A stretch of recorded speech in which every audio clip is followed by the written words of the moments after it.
siapapun pengacaranya, siapapun kliennya itu berhak untuk mengganti siapapun pengacaranya. Saya pikir itu bukan permasalahan yang besar dan pantas untuk diheboh-hebohkan. Apalagi kalau pengacara tersebut itu tidak satu visi lagi dengan kita.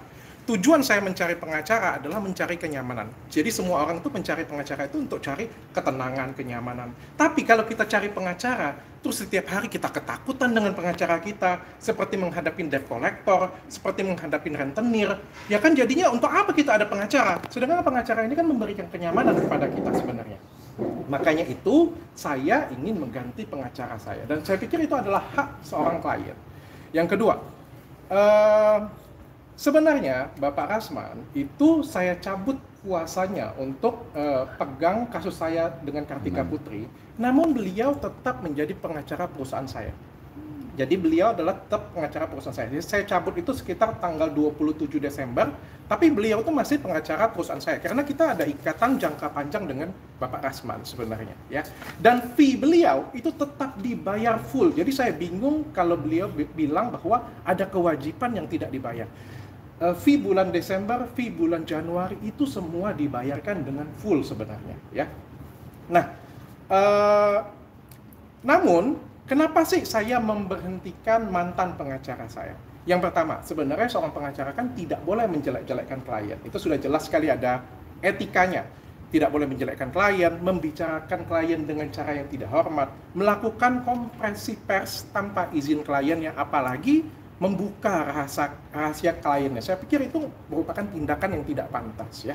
Kalau kita lihat di sini, beliau pada bulan 31 Desember, ya, beliau membuat postingan yang indikasinya mendiskreditkan saya. Di sini kan judulnya Rasman Arif curiga Dr. Richard bla bla bla, ya, kayak gitu punya, ya. Padahal beliau itu masih pengacara saya loh sebenarnya, masih pengacara perusahaan saya yang dibayar oleh saya. Jadi kan beliau kan hanya saya cabut kuasanya saja untuk kasus yang sedang bersiteru di kantor polisi. Di bulan tanggal 31 Desember juga bahkan beliau melakukan tulisan ada indikasi keras, ada dugaan keras bahwa Dr. Richard juga membuat krim abal-abal. Aduh, di mana? Tolong dibuktikan. Sampai sekarang kan nggak ada buktinya ini.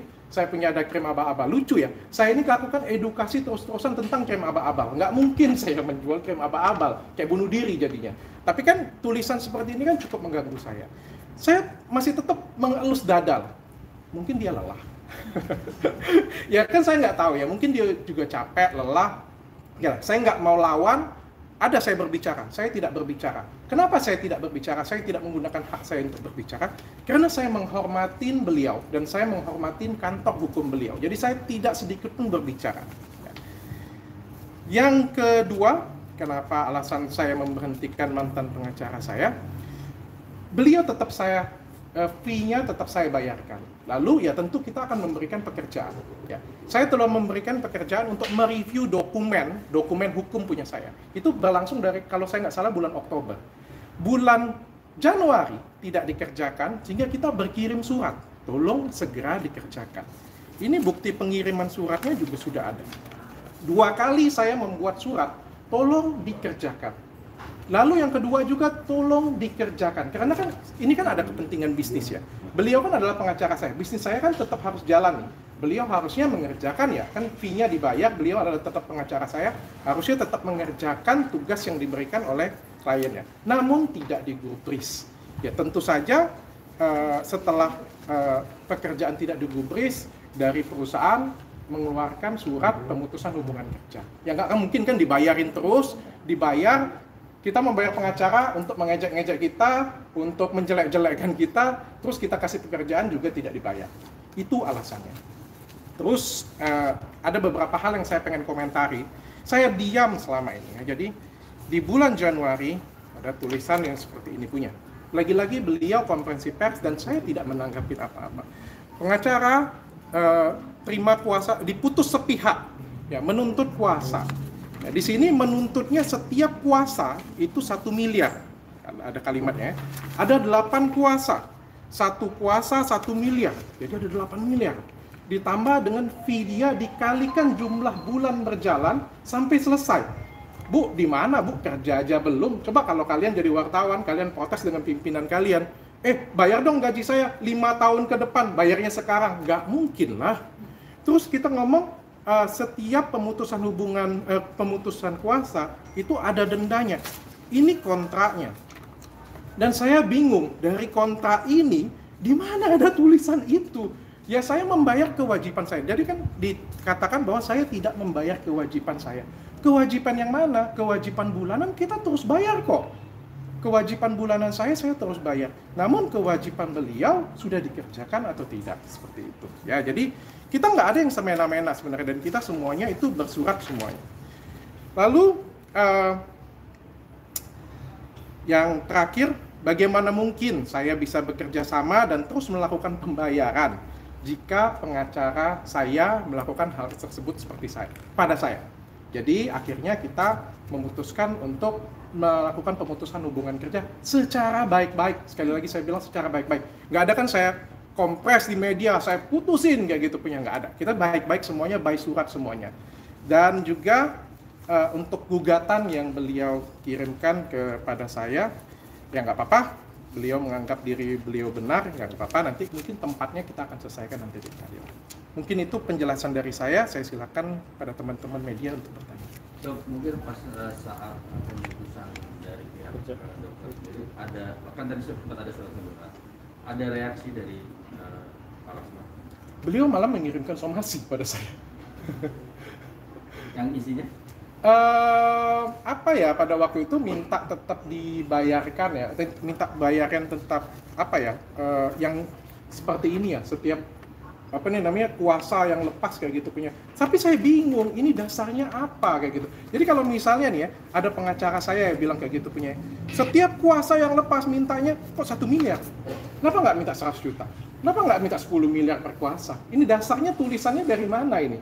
Karena saya nggak ngeliat di kontrak, kan kita di perusahaan kan bacanya ada kontraknya, Mas. Kalau nggak ada di kontraknya ya, gimana cara kita mau bayarnya, seperti itu. Tapi kalau misalnya memang ada di kontraknya, kewajiban tersebut pasti saya penuhi. Nah, setelah masalah ini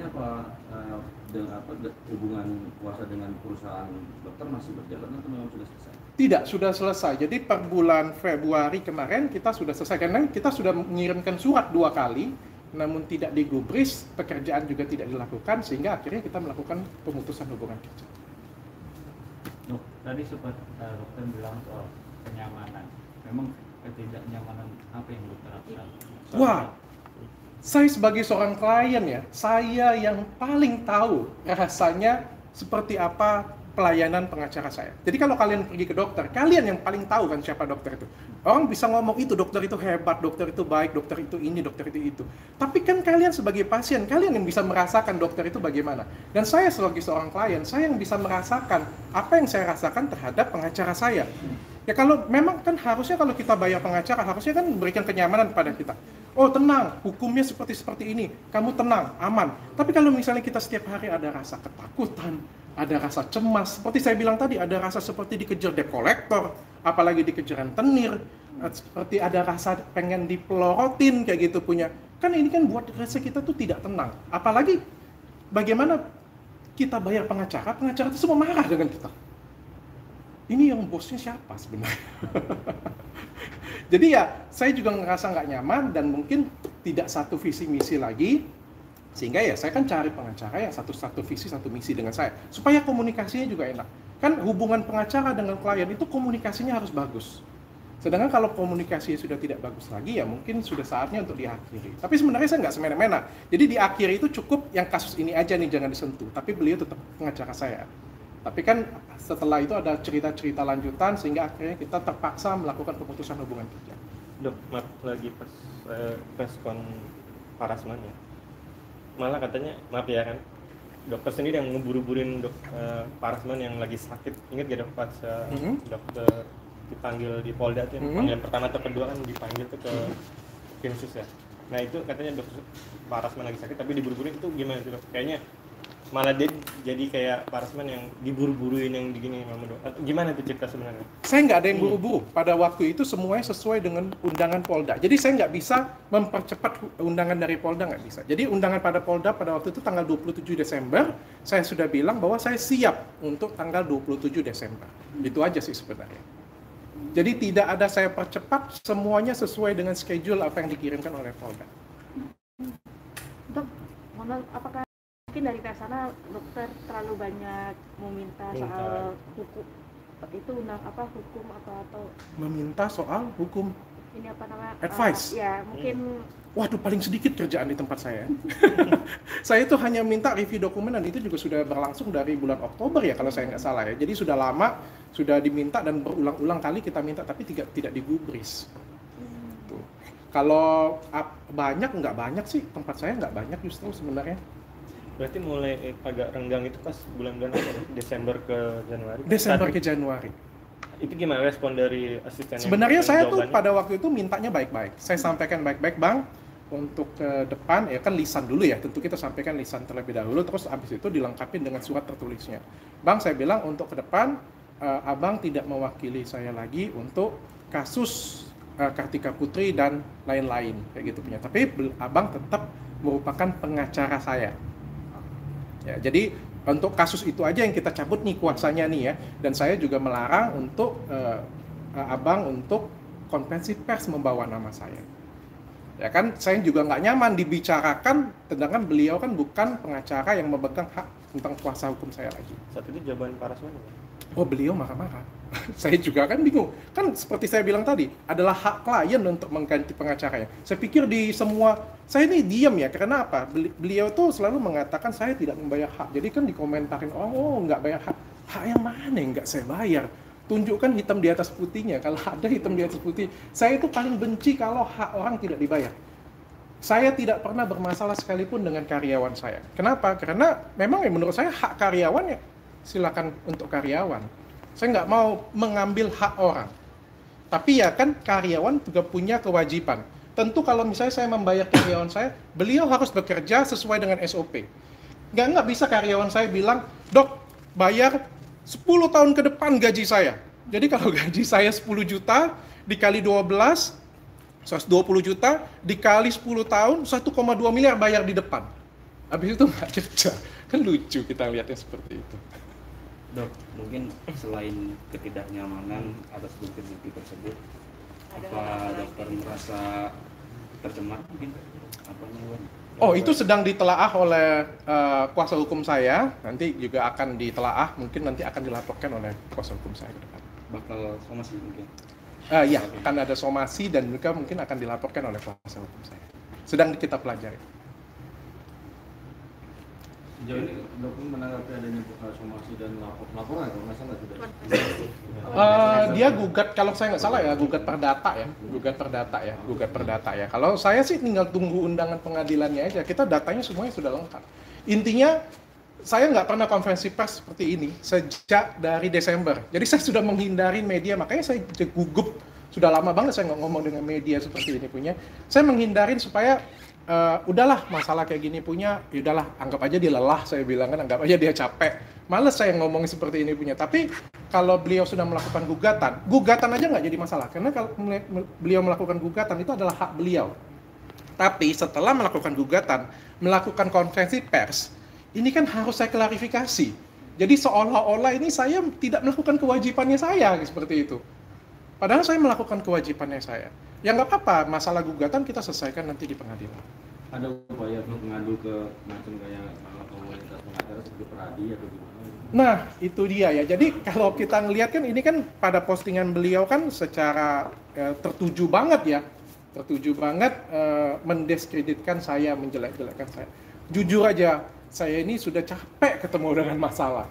Ya, jadi dengan masalah Kartika Putri belum selesai, masalah ini ada banyak sekali ya. Saya tuh menghindarin masalah. Kalau bisa nggak jadi masalah deh. Tapi kalau mereka memaksa ya, apa boleh banget? Saya jalanin lah. Saya tuh nggak pernah mau ngelapor beliau loh. Saya nggak pernah pengen ngelaporin melanggar etika dan lain sebagainya. Padahal menurut saya itu jelas banget yang kayak gini punya. Mantan klien dijelek-jelekkan. Saya nggak tahu, saya bukan pengacara. Tapi kata pengacara saya itu melanggar etika. Mantan klien dibilang saya pengen dia masuk penjara, itu kan melanggar etika sebenarnya ya. Tapi saya tetap nggak mau laporin sebenarnya, karena ya saya nggak pengen punya masalah, ya sudahlah, terserah lah mau. Tapi kalau misalnya sudah main gugat-gugatan ya saya juga bisa sih melakukan hal tersebut. Ada kekecewaan nggak sih, Dok? Banget. Kalau kamu jadi saya bagaimana? Kecewa lah pasti ya. Dok, terkait dengan Kartika Putri sekarang kelanjutannya seperti apa? Oh, saya tidak tahu. Jadi saya menyerahkan kepada pihak yang berwajib saja. Saya nggak tahu, saya ngikutin aja proses hukumnya. Tapi kan yang terakhir kemarin adalah dibilang saya salah review.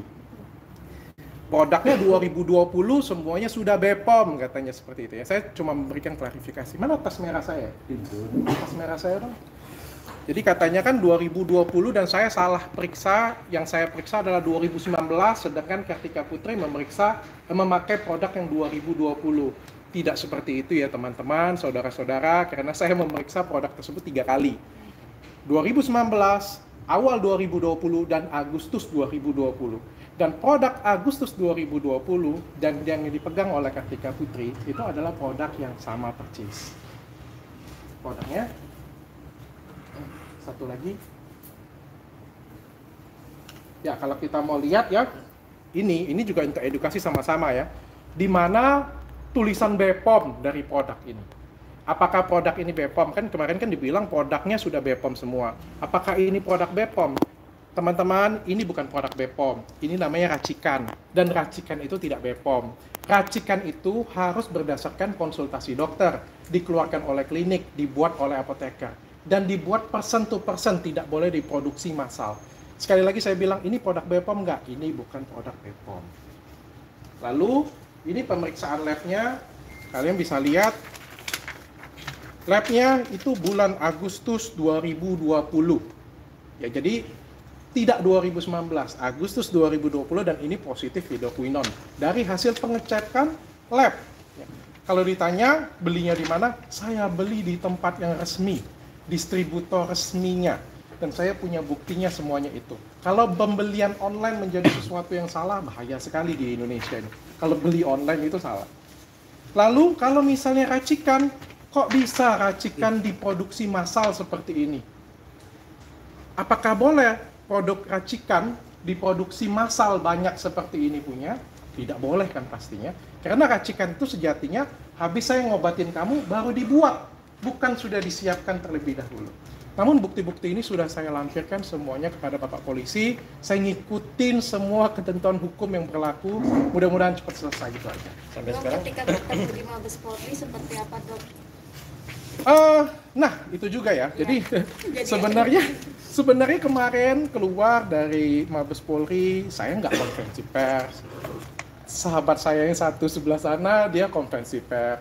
Sehingga akhirnya beritanya saya seolah-olah tertunduk lesu. Nggak ada yang saya tertunduk lesu. Saya sedikit pun tidak tertunduk lesu. Malah di sana kemarin, di Mabes, kemarin semuanya sudah jelas kok. Di Mabes dikatakan bahwa pada waktu gelar perkara terbuka ya, dikatakan ada hasil labnya nggak? Kalau ada hasil labnya, maka ini bukan pidana. Kalau tidak ada hasil labnya, maka ini pidana. Saya tunjukin, saya punya hasil labnya. Oke. Ya selanjutnya prosesnya saya serahkan kepada polisinya. Dan sempat ada Ditanya kan, katanya, Dok. saya sudah lapor ke BPOM nggak? Saya sudah lapor ke polisi nggak? Sudah, saya sudah lapor ke BPOM dan saya sudah lapor ke polisi. Ini saya sudah lapor ke BPOM.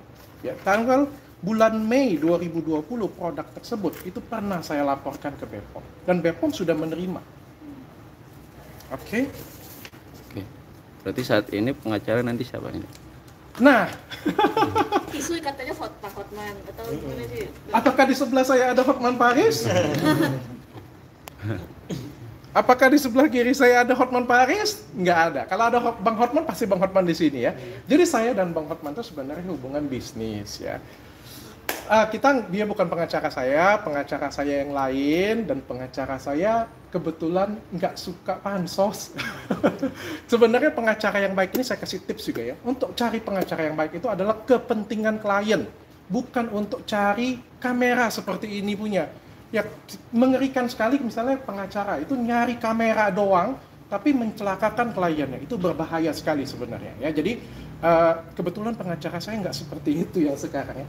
Dan juga kalau misalnya nih cari tahu pengacara saya aja salah, apalagi kerjaan yang lain. Oke, ada lagi. Berarti yang kemarin pihak sana menyebut bahwa dokternya dibantu oleh Bang Hotman. Oh enggak lah.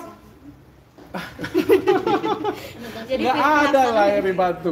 saya ketemu dengan beliau ya, ketemu dengan Hotman ya, itu sekalipun tidak pernah berbicara tentang kasus. Kami itu sampai sekarang tuh ketawa-ketawa aja ngomongin tentang Holy Wings, ngomongin soal produk, beliau mau masuk ke perusahaan saya. Tidak ada sedikit pun ngomongin kasus. Jadi saya pure berteman dengan Hotman.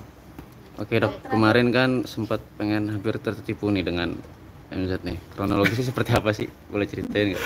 MZ, oke. Jadi MZ ya sekarang ya. Jadi tiga-tiga ya di konversi. Sebenarnya saya pengen bawa teman saya, karena teman saya ini pure yang kena tipu. Tapi teman saya, kalau saya kan hampir kena tipu. Jadi beliau ngechat saya, beliau menawarkan produknya Venus Persa mau dijual. Tapi kan nggak langsung ke saya, langsung dengan manajer saya aja. Terus pada waktu itu jam 2 pagi saya ngelihat, saya dalam hati saya sudah ada feel nih. Nipu nih, saya bilang kan saya skip aja. Terus pagi jam 6 pagi saya langsung ngechat, saya bilang saya nggak tertarik, saya bilang. Melalui manajer saya. Lalu saya ngobrol dengan Dennis nih. Habis ngobrol dengan Dennis, muncullah teman saya. Ternyata banyak dokter yang kena tipu. Jadi Venus Versa ini harganya itu memang 1 miliar. Ya. Dan dia melakukan, ini saya ceritain versi teman saya ya, mungkin lebih bagusnya ada teman saya nih. Ini ada dugaan nih, tapi mungkin bagus supaya tidak ada teman-teman lain yang kena tipu. Ya. Jadi Venus Versa ini harganya 1 miliar dan beliau tuh melakukan kredit sebenarnya di klinik beliau. Melakukan kredit, itu biasa ya dalam klinik ya. Kredit kalau saya nggak salah 2 tahun. Dan selagi kredit itu sebenarnya produk itu bukan punya beliau. Jadi produk tersebut masih punya si vendor, si Neo Asia namanya. Masih punyanya dia nih. Nah, produk tersebut dijual oleh MZ ke teman-teman dokter. Aduh, saya sampai ngomong dengan teman saya, ini bisa jadi barang sengketa, karena ini sebenarnya bukan barang dia juga. Jadi dia kasih ke temannya, dia jual berapa ya, 350, ditawar teman saya 200, tiba-tiba ya sudahlah katanya. Ini saya punya catatannya. Ya sudahlah, ambil aja katanya, kalau misalnya itu ambil aja katanya kayak gitu punya. Jadi dibayar oleh teman saya 100 juta. Yang lucunya sudah barang tersebut sampai nggak barang sampai, dan barang tersebut nggak bisa dipakai karena barang tersebut terkunci karena beliau gagal bayar dari bulan Desember. Jadi beliau gagal bayar dari bulan Desember. Jadi alat itu seperti rongsokan yang nggak bisa dipakai oleh sahabat saya dokter ini. Jadi nggak bisa dipakai oleh dia, duitnya nggak bisa balik, barang yang nggak bisa dipakai, dan kalau dipermasalahkan juga barang ini kan sengketa. Barang ini sebenarnya masih punyanya si Neo Asia. Gitu. Ini saya bantuin teman saya aja ya.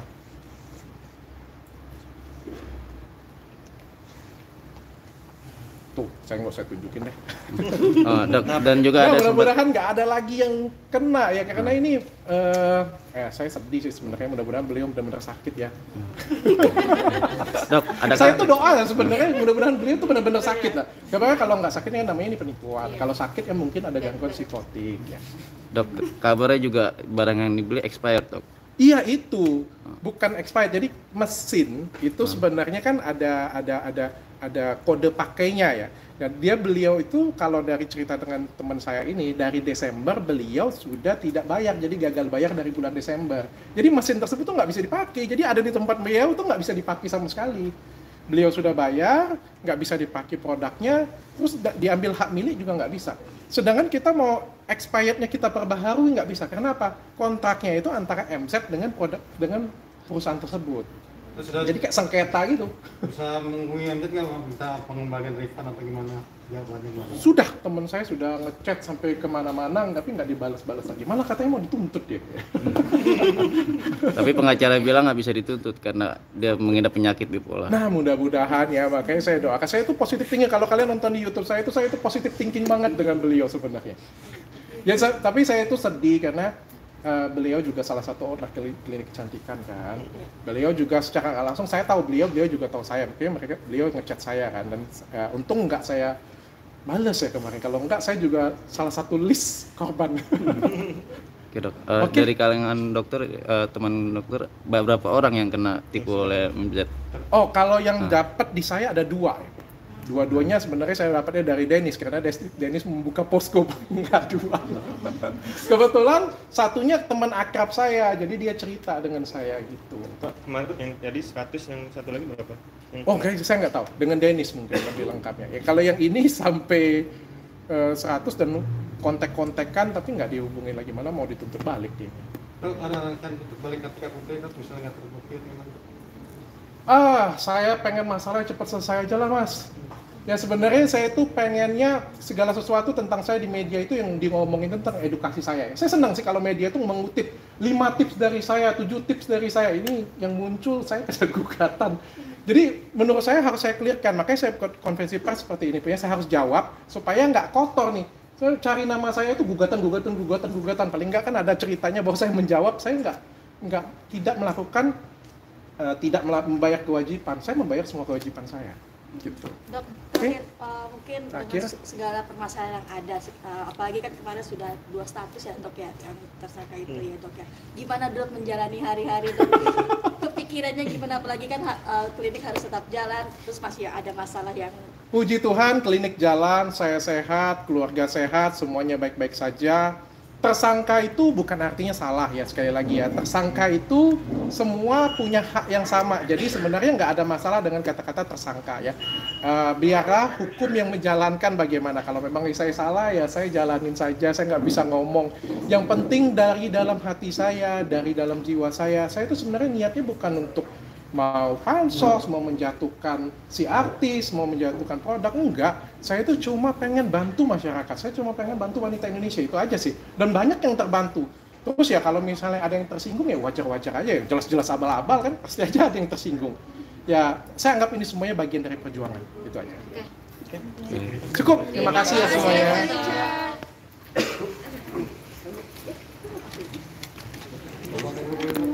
Boleh. Baru 2 menit lagi nanti.